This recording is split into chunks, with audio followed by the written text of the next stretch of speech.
Hello guys, welcome back to my channel. අද මම අරගෙන ඉන්නේ try series එක යටතේ එන හතරවෙනි මැච් එක වන පාකිස්තාන් ඇෆ්ගනිස්තාන් මැච් එක.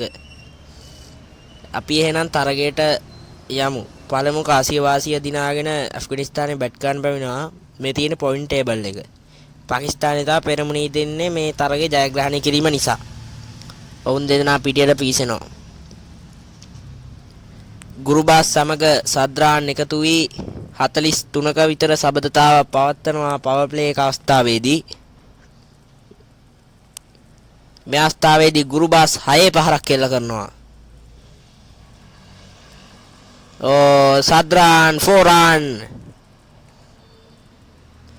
මේ අවස්ථාවේදී පළමු කඩුල්ල දැවී යාමට ආසන්නයි. පාකිස්තාන් කණ්ඩායම දවා ගැනීමට ආසන්නයි. ඔව් එය දැවී යාමක්. සුපර් කැප්ට් Shadab Khan දැවී යාමක් එය. සද්රාන් සද්‍රානුත් දැවී යනවා නැවතත් තව විකට්ටුවක්. ගුරුබාස් 6 පහරක් කෙල්ල කරනවා හස්මදුල්ලා සමග. ඔවුන් දෙදෙනා තරගයේ තියුණුම මුහුණුවරක් අරගෙන තිනවා ඔවුන් දෙදෙනා සිටීම නිසා. ගෞරවාන්විත ලකුණු සංඛ්‍යාවක් කරහා ගුරුබාස් සහ සද්රාන් එකතු වී ගමන් ගන්නා බව පේනවා. මේ අවස්ථාවේදී සුපිරි උඩ පන්දුවක් දවා ගන්නවා ෂහීන් අෆ්රිඩි. මේ අවස්ථාවේදී 4 පහරක් කෙල්ල කරනවා ගුල්බදීන් නබී. 6 පහරක්. ඔහුගේ සුපුරුදු පහරවල් සහ රිද්මේට පැමිණ සිටිනවා ඔහු ලස්සන ෂොට් එල්ල කරනවා මේ අවස්ථාවේදී. amazing shot, another 6. Mohammad Amir punch back to the sixer. මේ අවස්ථාවේදී තවත් 6 පහරක්. Shadab Khan is the pressure. Pressure release for Sadran Afghan batsmen. Pakistan bowlers under pressure. ගුල්බදීන් නබී 6 පහරක් කෙල්ල කරනවා. එය පුල්ටස් පන්දුවක් විය යුතුයි. මේ අවස්ථාවේදී තවත් 6 පහරක් විය යුතුයි. එයත් 6 පහරක්. සද්රාන් had 47 runs and 50 balls. මේ අවස්ථාවේදී 50 ප්ලස් කරනවා හස්මදුල්ලා. අපුලියක් ගහමු යාළුවනේ. මේ අවස්ථාවේදී මේ නියම තරගයක් යාළුවනේ. මගේ වීඩියෝ ටිකත් බලලා අපි ඉදිරියට කතා කරමු. දැන් ඔහු 50ක් ලබා ගත්තා. ගුල්බදීන් නබීත් මේ අවස්ථාවේදී තමාගේ 50ට ආසන්නවයි සිටින්නේ. ඔහු ලකුණු 32ක් ලබාගෙන සිටිනවා බෝල 11කින්. තවත් 6 පහරක් ඔහුත් එල්ල කරනවා 43යි බෝල 17ට. ඔය 4 පහරක්. ලස්සන පහරක් 47යි 19 balls. Hasmadullah 6 again. Another 6. Hasmadullah. No. Had 71 runs and 29 balls. Gulbadeen Nabi 50. ඒක අලංකාර ඇක්ෂන් එක. මම කැමතිනේ ඔය ඇක්ෂන් එකට කන්න. ගුල්බදීන් නබි ඔය පෙන්නන ඇක්ෂන් එකට පාකිස්තාන් බෝලර්ස්ලාත් ඒ තරමටම කැමති. මේ අවස්ථාවේදී දැවී යනවා. පායින්නේ ගැටීම හේතු වෙන්නේ දැවී යාමක් ලෙස අම්පයර් නිවේදනය කරනවා. ඒ දැවී යාමක්.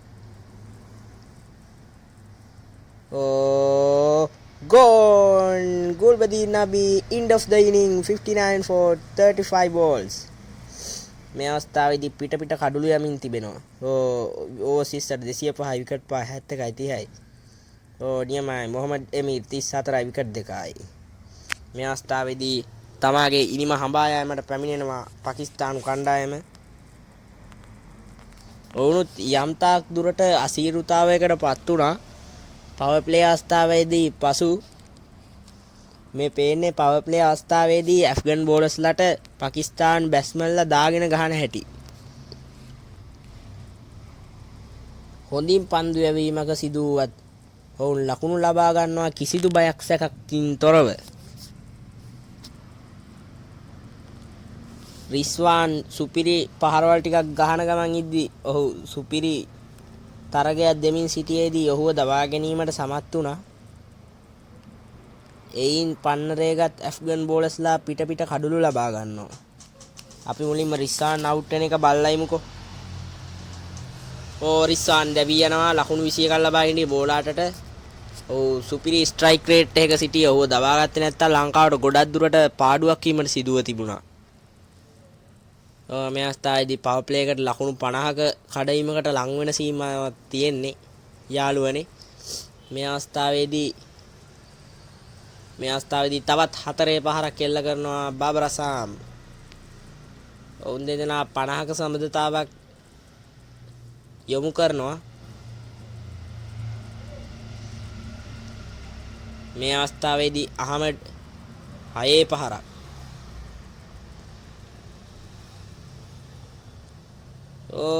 හතරේ පහරක් මේන් පන්නරේ ගන්ද පාකිස්තාන් කණ්ඩායම දිගට හරහාට පිටිහර මේක නිරත වෙනවා. තවත් 4 පහරක් බාබර් අසම්. එය දැවී යාමක් නොවේ. එයත් 4 පහරක්. මේ නම් දැවී යාමක් විය හැකි. එයත් 4 පහරක්. ඔන් ඩ්‍රයිව් එකක් ලස්සන බියුටිෆුල් ඔන් ඩ්‍රයිව්. මේ නම් දැවී යාමක් විය යුතුයි. සුපිරි උඩ පාන්දුවක් රෂීඩ් ඛාන් අල්ල ගන්නවා මේ අවස්ථාවේදී. 4 පහරක් එල්ල කරනවා. පායින්ෙන් එහාට තමයි 4 යන්නේ. අහමඩ් 36යි. ඔන්න කඩුළු දඩේම ආරම්භ කරනවා Rashid Khan. First wicket down. Ahmed 36 runs out. තවත් කඩුල්ලක් දැවී යනවා. එයත් දැවී යනවා. එයත් සුපිරි උඩ පාන්දුවක්. හස්මදුල්ලා ඔමස්සයි සන්සිටිව් ෆීල්ඩර්. එයත් දැවී යනවා. රෂීඩ් ඛාන් නැවතත් සුපිරි උඩ පාන්දුවක්. පිට කඩුළු යමින් පවතිනවා පාකිස්තාන් කණ්ඩායමේ. පිට කඩුළු යෑම හේතුවෙන් ඔහුන්ට දැඩි අසීරුතාවයකට යොමු තිබෙන්නේ. මේ 6 වෙනි කඩුල්ල දැවී ගියේ. ෆකර් සමාන් ඒකාන්තයක සිට තමාගේ කඩුල්ල රැකගෙන සිටිනවා. මං හිතන්නේ මේ තරගයේ ඔහු තරගය දීමට තමයි ඔහු කඩුල්ල රැකගෙන සිටින්නේ. වශීම් බෝලර්ස්ලා පවා ඇදගෙන ගහනවා. ඔවුන්ට කිසි ගාණක් නැහැ. එහෙත් ෆකර් සමාන් ඔහුගේ ආතල් එකේ ගහනවා. මේ නම් සුපිරි පන්දුවක් විකට් පොල්ල ගලවගෙන යනවා.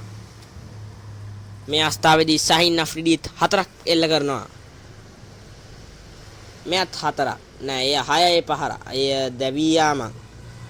සුපිරි උඩ පන්දුවක් නැවතත් රෂීඩ් ඛාන්ගෙන් මිඩෝන් කලාපයේ සිට 4 run. ෆකර් සමාන්ගේ පිත්ත ජවය ආරම්භ වුණා. දැන් ඉතින් පාකිස්තාන් බෝලර්ස්ලාගේ ජවනිකාව අවසන් වීමට නියමිතයි.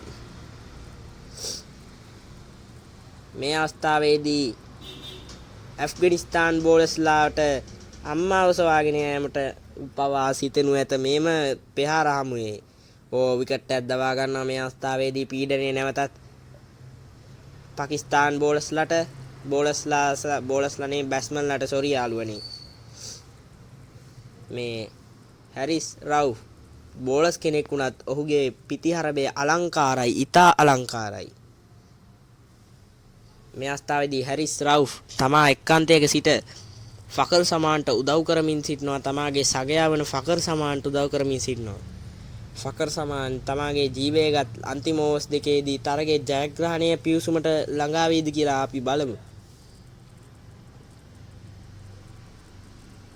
ඔහු සුපිරි ඉනිමක් ක්‍රීඩා කරනවා. පාකිස්තාන් කණ්ඩායමේ 4 වෙනි තරගයේ ජයග්‍රහණයේ නියමුවා බවට ඔහු පත් වෙයි වගේ.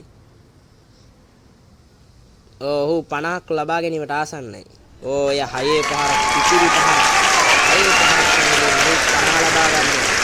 ඒ කිසිම ලකුණු 50. ෆකර් සමාන් තමාගේ සගයා වන හැරිස් රවුෆ් තාමත් නොදැවී සිටිනවා. ඔහුගේ සගයත් සහායත් සමග තමයි මෙම තරගයේ ජයග්‍රහණය තීරණය වෙන්නේ.